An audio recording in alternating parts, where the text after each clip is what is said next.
Hey there, it's YoBo, and welcome back for day 228 of Life According to YoBo. Contact me at YoBoProductions.com. All my videos are on YouTube, Facebook, and Twitter. Thank you all for following this series. All of you who are texting me, emailing me, inboxing, sending messages through Facebook to say thank you for this information. This is helpful. Some of you said I'm sharing it with my children. I'm sharing it with friends. I'm sharing it with families. This is all a lesson. That's the only reason I'm doing it. Sometimes in families, when some person tells a secret, then other ones get mad. I don't know why you telling all our business. Well, you know what? That's not what I'm doing. I'm trying to help somebody. And in my family, this is stuff they ain't never heard before. So they following it too, waiting for the next day. Okay, yesterday when we finished, I told you all that we would start with Mama going into therapy, but we're not going to do that. I want to keep it in chronological order. Then we'll get there, okay? So keeping it in chronological order, I've gotten all this information, bits and pieces from people. Aunt Pora, the first person my grandfather saw when he arrived in Geneva, when he sat at their table, ate their food, and ate a whole sweet potato pie, and didn't sing no Patti LaBelle song when he got through eating a whole sweet potato pie. She told me a little bit. Then he went to Grandma Lula's house. Uncle Tud, my grandmother's baby brother, had just gotten married. He and his wife, Aunt Leachy, were having a home built in the quarters as well. Their home had not been completed yet, so they were living in Grandma Lula's house. Aunt Pora and Aunt Leachy remembered some information which they shared with me. Aunt Leachy was very instrumental in helping my mother get answers. Thank God she did, because at the time it was just three of them living. Aunt Leachy, Aunt Pora, and Uncle Tud were the only ones left. It took a while, but after 66 years, Aunt Leachy finally said, enough is enough. Tud, you gonna tell this girl what she want to know.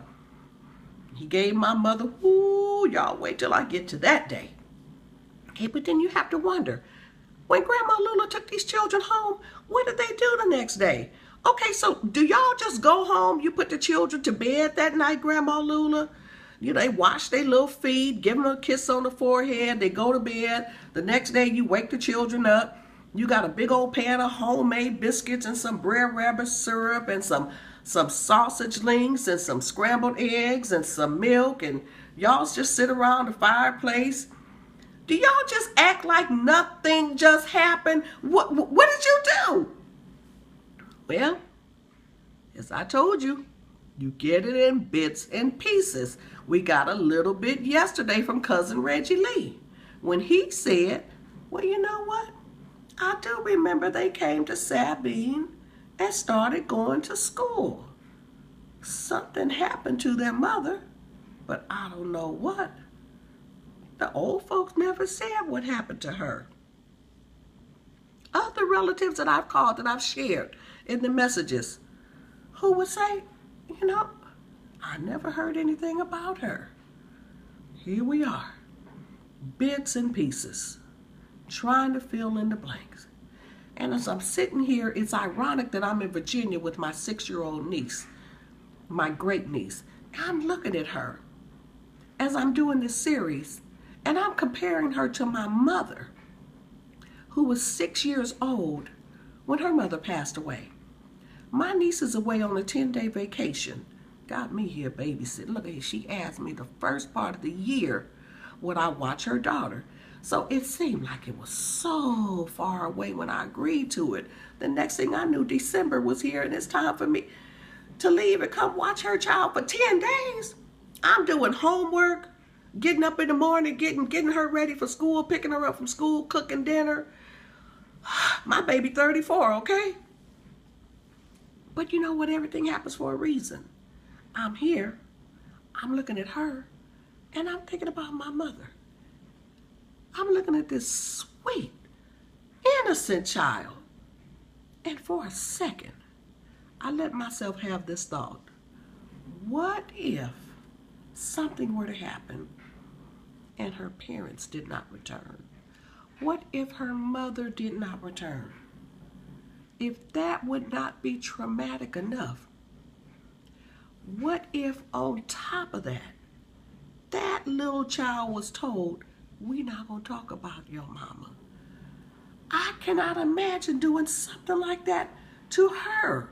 How is she supposed to process that information? That's way too much for a 6-year-old. You don't do that to a 6-year-old. You do that to her, and you leave her alone to figure that out on her own, and now she's got to go through the rest of her life with no answers other than what she can discover on her own. And that's where I'm going right now, to when my mother had to connect the dots on her own, when she realized what really happened. Let me tell you something. Parents, you got to watch how you act around your children. When you cutting up, you nutting up, and you showing out, but the children are little, they don't understand. No, they don't understand. But they will remember some things. And when they're older, it will all come together and it's going to all make sense. Oh, wait a minute. I got one thing. I forgot something. Because we're talking about what happened when they went back to Geneva. Let me throw this in there. Thank God my brother put Mama in therapy when he did. Thank God she was able to get help. We almost missed that window of opportunity where she was still sane enough. She had enough of her sanity, even though the dementia was setting in. Well, this therapist, Dr. Davidson, took her back to her childhood. Now remember, we don't talk about it. She didn't talk about it. But he did get her to write about it. And when she died in 2004, afterwards, my sister Gail and I found her journals with her notes, all the things she remembered about her mother and about her mother's death. And I like the way he did it. He started her off writing pleasant memories. Let me read you this pleasant memory. When I was 3 or 4 years old, I remember my dad took my mother and me to the station to board the train. We were going to St. Augustine for a short visit to Grandma Lula's house. It was fun for me because my sister and 2 brothers stayed with my father. We were only gone for a week. My Uncle Bill took us home in his car. My grandma always gave us treats, butter, syrup, peanuts, etc. The most enjoyable scene I remember, I was sitting in my mother's lap. The train seemed to pass trees, pastures, and fields very quickly. Oh, how happy I was to be alone with my mother. Korean mother died shortly after. Now we go down to some more memories that the doctor managed to pull out of her. Another bit and another piece. When I make reference to what Mama said, a lot of these things Mama didn't say. I'm referring to things that I found in her journal. So here's one. Grandma Lula took us home with her 12/4/31. This is when Grandma Mattie B was murdered. The next morning, someone told me that I was the cause my mother was dead. I did not know what death was. I thought my mother was coming.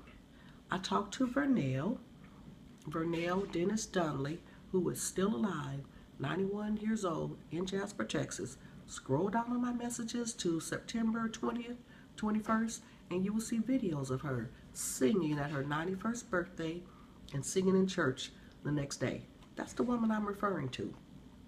I told Vernell talked to Vernell. I told her that my mama was lost because she did not come. Vernell told me that she was dead. I asked her what death was.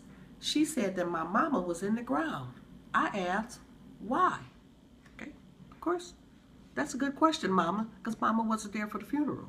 Grandpa Dick said, over my dead body, am I going to stay here and watch them put my daughter in the box? So they left. Mama didn't stay for the funeral or the burial.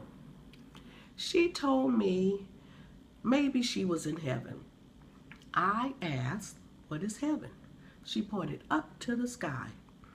I suppose that is why I sometimes stared up to see if I could see my mother. That's a grown woman writing about a childhood recollection. Mama didn't stay that age. Mama got older. Now this here, what I'm getting ready to share with you, this is what Mama told me. These words right here came out of her mouth. And if you have little children around, this might be a good time to press the pause button. Come back and hear the rest of this later. Mama grew older, still missing her mother, still not understanding what happened, still trying to figure it all out on her own. All of a sudden, Mama began to remember some things. Wait a minute, wait a minute, wait a minute. They would always fight. My mama and my daddy would fight. It was always about the same thing. She remembered being about 4 years old when the fights began. So for at least 2 years, they were fighting over the same thing. It was a phrase. It was something her mother would say. And whenever her mother said those words, especially if her dad came home late, if her mother said this series of words, Mama knew, oh, it was about to go down. That's kind of like black folk, you know, when we arguing, and one of them say, yo, mama, oh, child, you better give them 50 feet. It's getting ready to go down. That's the way Mama was. Whenever my mother would say this, there would be a fight. Oh, my God. Oh, my God. Wait a minute. My mother was murdered. My mother was murdered by a woman named Alice.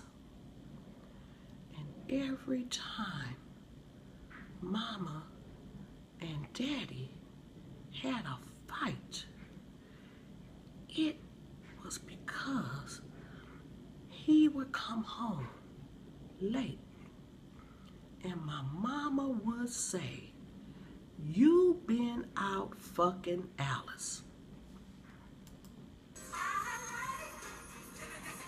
You better watch what you say around kids. I don't know what age she was when she connected those dots. But she figured that one out all by herself. Now she had to come up with a solution. How was she going to deal with her father, knowing he was the cause of her mother's death? Her mother was murdered by some woman her daddy was fooling around with. Y'all come back on tomorrow. Life according to YoBo. This is sure enough some mess. Woo! A cause for stress. Major BS. See y'all.